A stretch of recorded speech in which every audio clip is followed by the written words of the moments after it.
Ontario NDP leader Andrea Horwath hosted the party's biggest rally of the campaign so far in Brampton today, and she brought some big-name support from an old friend. Her former deputy, now federal NDP leader Jagmeet Singh. Something special is happening in Ontario! With the party gaining momentum, it's facing increased scrutiny. Just yesterday, the NDP was forced to admit to making a $1.4 billion error in its fiscal plan, meaning a bigger deficit than promised. They obviously can't do their math properly.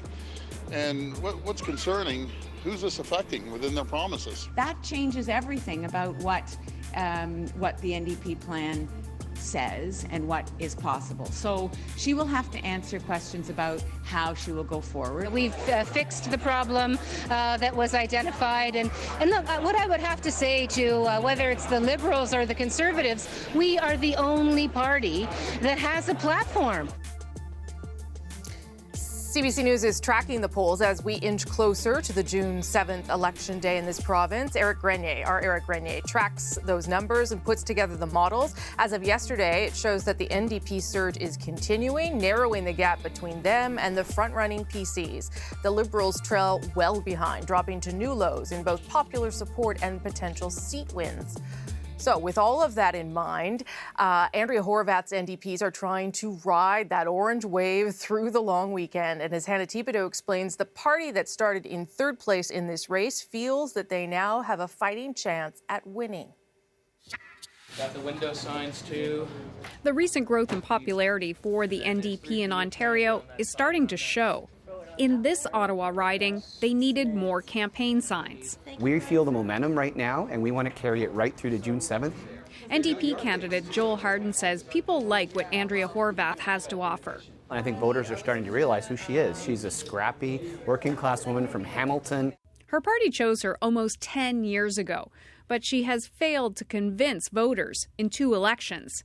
Now she seems to have a rare political opportunity to go from almost being dumped as leader to finally breaking through. It looks like a jigsaw puzzle, so you don't have to just choose coordinating between around all the worse. liberal insiders. You don't have to choose between That's his what that insiders is. and her insiders. And you just don't have to choose. hold on. Many started taking notice after her performance in the first debate.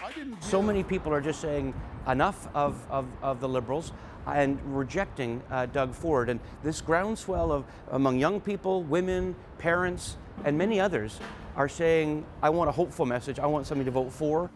While the NDP support is growing, most of that support is coming from the Liberals.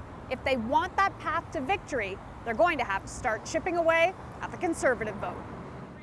And so she's been sharpening her attack against progressive Conservative leader Doug Ford.